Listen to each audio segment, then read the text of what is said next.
Está con nosotros Ada Luz, que fue una de las detenidas el viernes y que fue liberada anoche, ¿verdad? Hoy a la mañana. Hoy a la mañana. Porque hubo liberados anoche. ¿A usted tuvieron más tiempo todavía? No, fuimos liberados los 30... Recién hoy. A las en los movimientos que se dieron anoche, entonces, Darío, no... Todos juntos. Es sí, como si yo me quedé con la idea de que habían sido liberados y que hoy, cuando hablaban de liberados, eran otros. Vamos a conversar con ella, por supuesto, cómo la detuvieron, qué es lo que vio, lo que le tocó vivir, padecer a esta jovencita, que además se anima a dar la cara porque siempre hay un grado de exposición que algunos esquivan. En un tiempo en el que muchos se vuelven esquivadores, ciertamente, porque hay mucho miedo, mucho miedo. Y es lógico tenerle miedo a un gobierno que tiene detrás a un poder nefasto, mafioso, que no tiene ningún compromiso con la verdad y que es el poder mediático. Entonces todo esto genera un verdadero problema en la sociedad argentina, un dolor muy grande.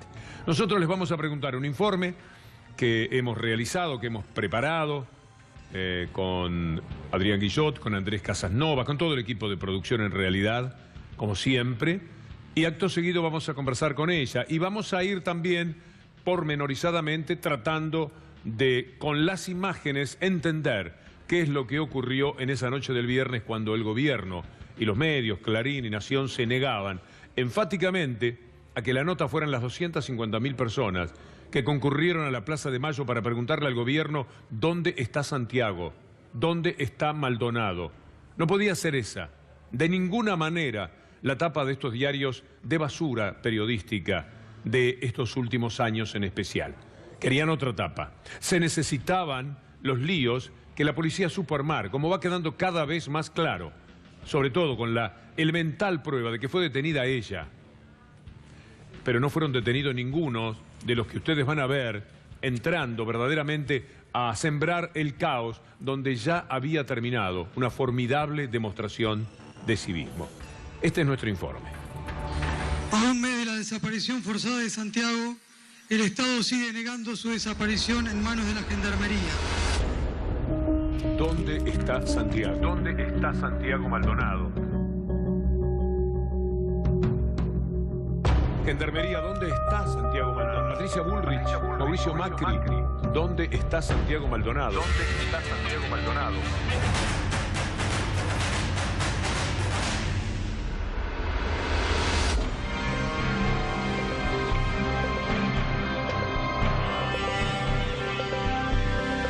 Y entonces la decisión de la policía de la ciudad de empezar a actuar, tanto por Rivadavia como por Hipólito Yrigoyen. De hecho también entraron en motocicletas por Diagonal Norte, por Diagonal Sur, para tratar de barrer a los más revoltosos, que son los que vemos aquí sobre esta Avenida de Mayo, que siguen tirando piedras, que siguen tirando botellas, la mayoría de ellos con sus rostros cubiertos. Se siguen escuchando las detonaciones de la policía de la ciudad, de las postas de goma que siguen utilizando. Una vez más, las fuerzas represivas del gobierno mostraron su violencia y la impunidad de sus actos. Después de la Asamblea Extraordinaria del Pueblo, en la cual miles de personas fueron a preguntar dónde está Santiago Maldonado, y lo hicieron de una manera ejemplarmente pacífica, la concurrencia comenzó a dejar la plaza con el mismo espíritu que caracterizó la jornada. Y el discurso de Sergio Maldonado fue el momento de mayor emoción. Queremos una investigación seria e imparcial. Queremos que se investigue a todo el personal de la Gendarmería que actuó en el operativo el día 31 de julio y 1 de agosto. Ellos son los responsables y tienen que dar cuenta de su actuación. ¿Hasta cuándo debemos soportar esta situación? El triunfo de la manifestación popular era abrumador y es evidente que a nadie le hacía falta lo que vendría después.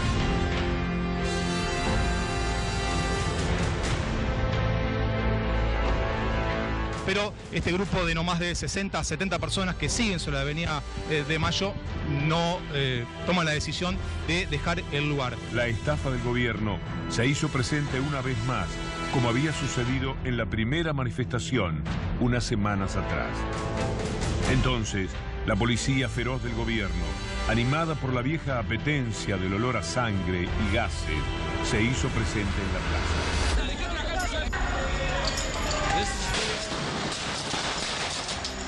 disparos, el gas pimienta en el rostro de la gente y de los periodistas fueron el estilo de una acción preparada de antemano para malograr la fiesta.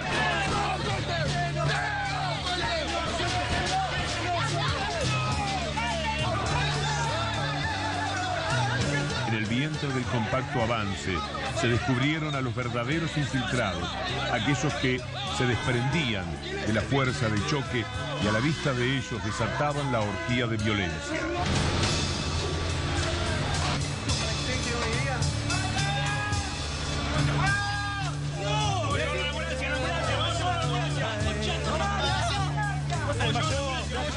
Habían conseguido las fotos que querían para el día siguiente. De la mentira de los medios que viven atizando la violencia. Clarín y Nación no querían para este sábado las fotos de la verdad del pueblo, de banderas, de fiesta cívica. No querían las fotos del reclamo ejemplar, de la plaza repleta, de las fotos de Santiago en las manos de todos. Querían estas otras. Les importaba el desastre de los diarios del sábado, la locura, los gases, las corridas, la acusación política, la mentira estúpida.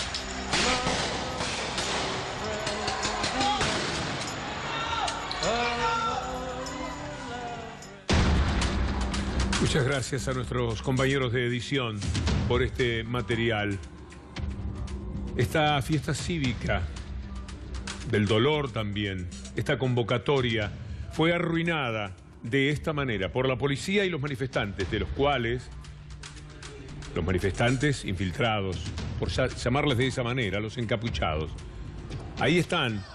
Vamos a ver cómo gritaban antes de conversar con Ada Luz, una de las jóvenes detenidas. Ahí están cuando gritan 111, se asegura para advertir a la policía: somos nosotros, a nosotros no nos tiren, no nos atrapen.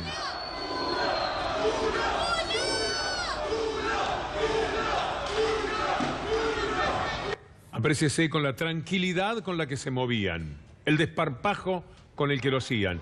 Ahí no había policías, ahí no había cacerías, ahí no pudieron detener absolutamente a nadie. Mire qué casualidad.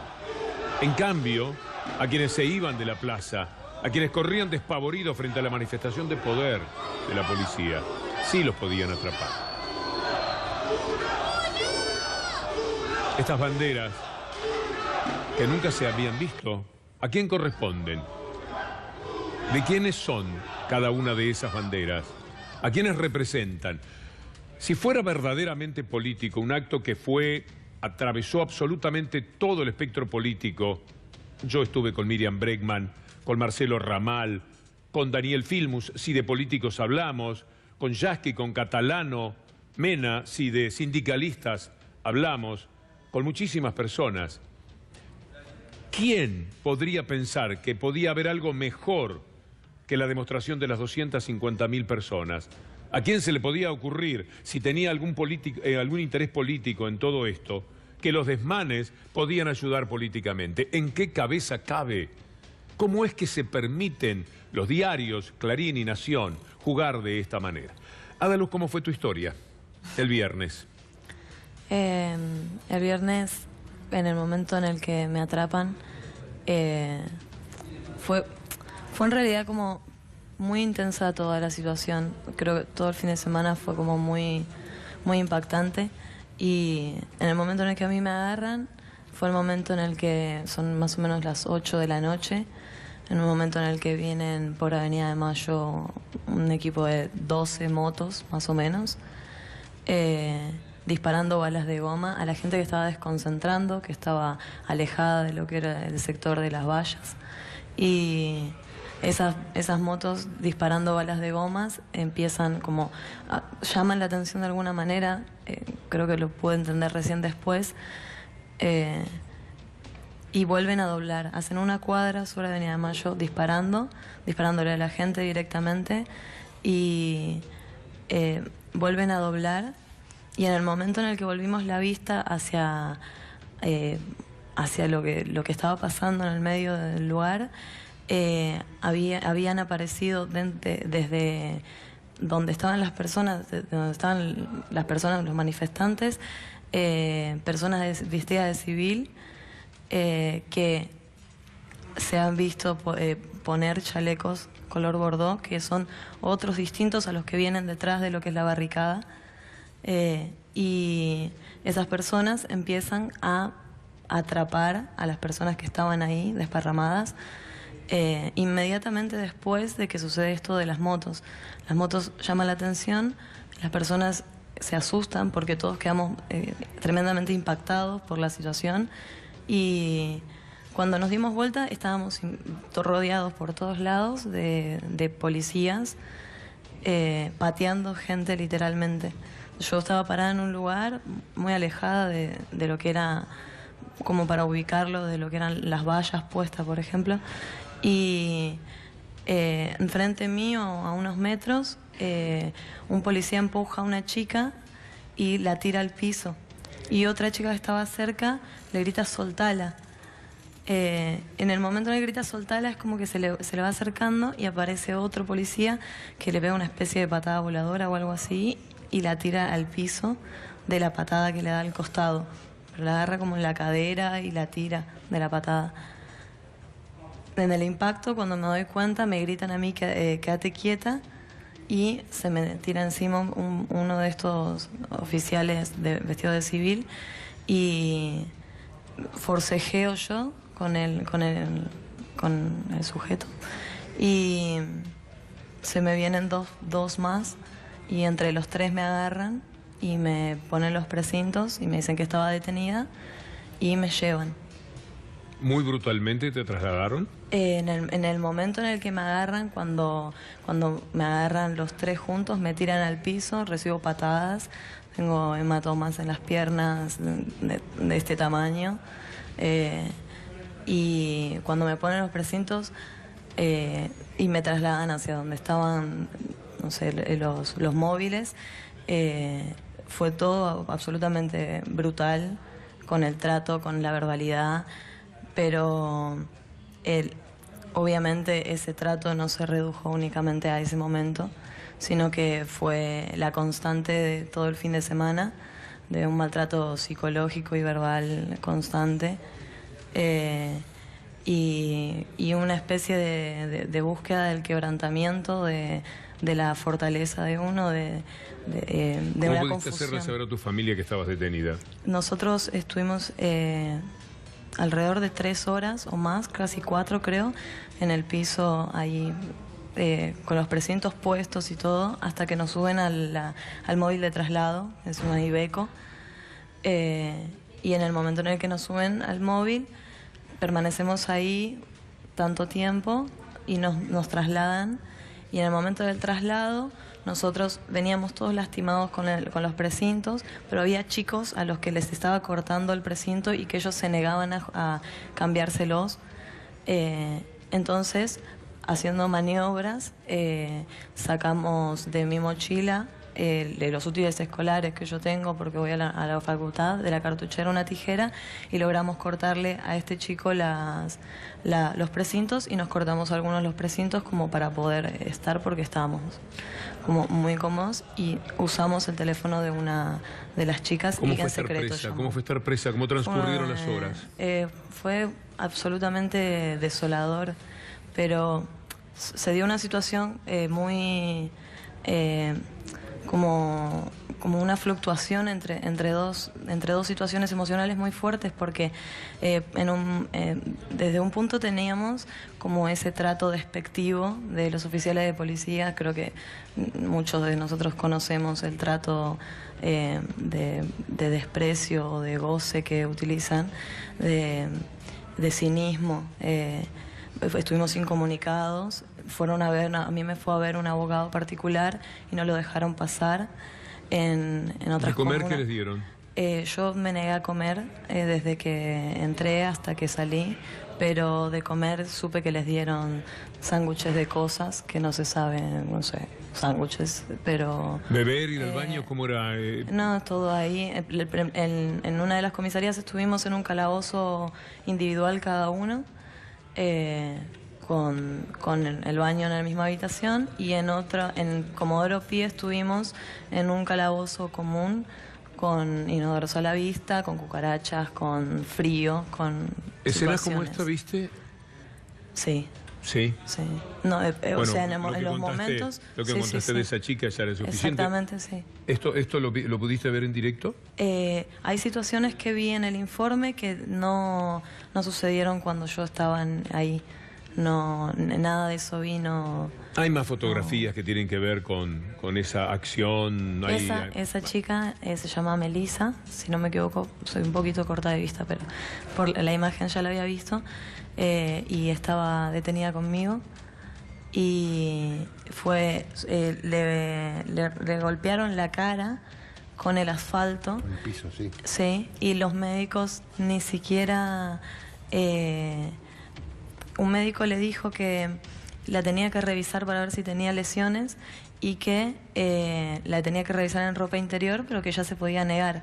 Y como ella se negó a que la revise en ropa interior, porque no quería que la vea en ropa interior, escribió que no tenía lesiones directamente.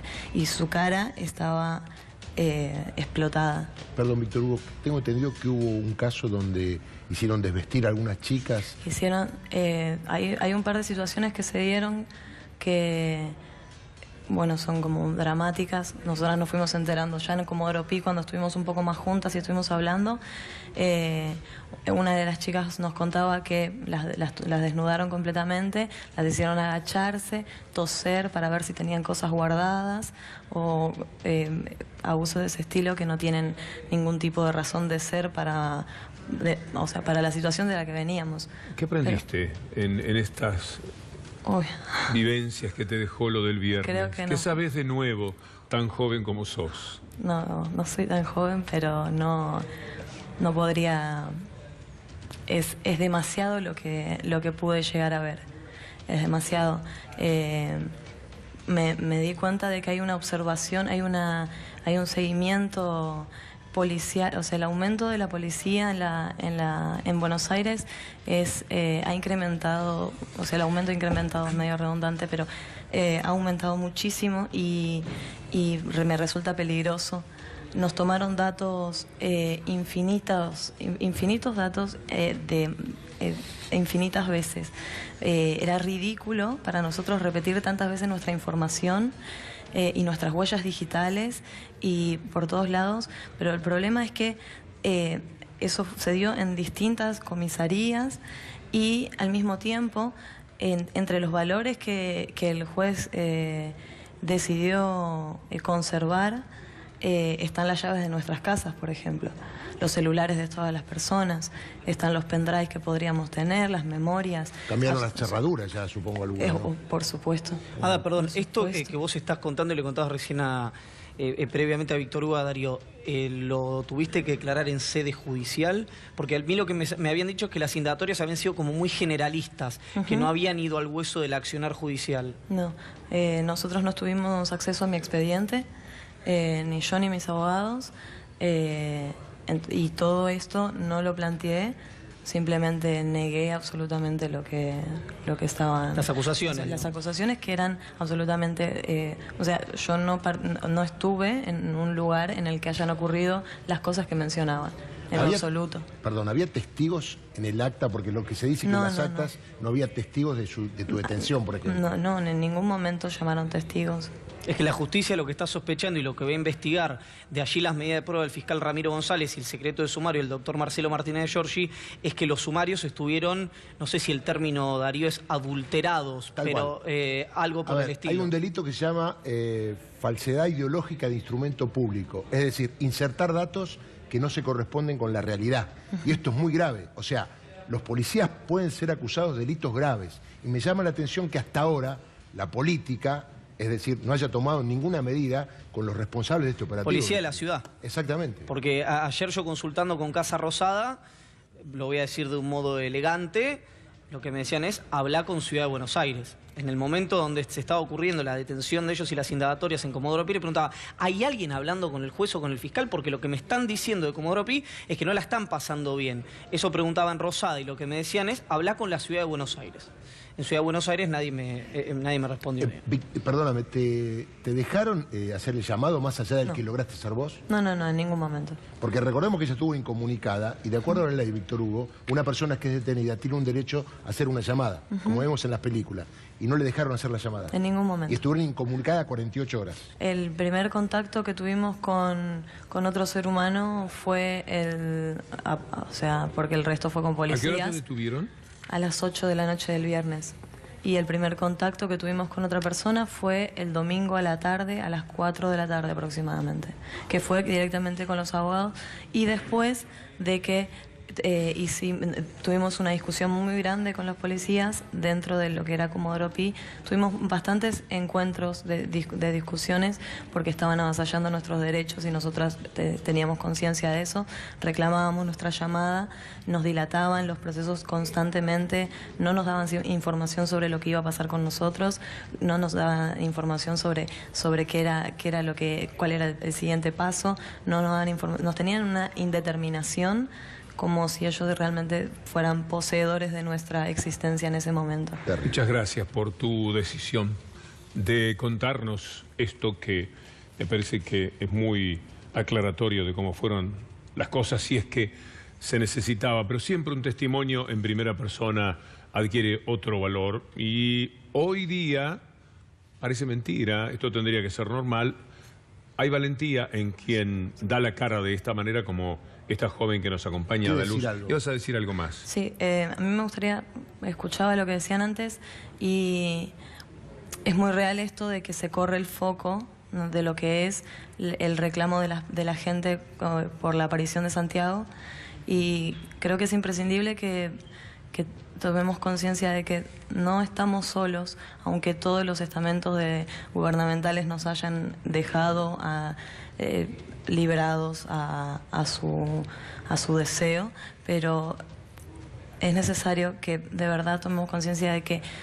el reclamo debe permanecer, de que se tienen que hacer cargo de la desaparición, de que nosotros estamos exigiendo una respuesta y de que esa respuesta debe ser dada porque no pueden obviar algo como esto, no pueden exceder los límites como los exceden, no pueden violentar como han violentado absolutamente no solo los derechos de Santiago sino los nuestros y es necesario también que Patricia Bullrich renuncie porque estas condiciones no pueden darse en una sociedad democrática porque esto está siendo tiranía absolutamente. Muchas gracias, Ada Luz.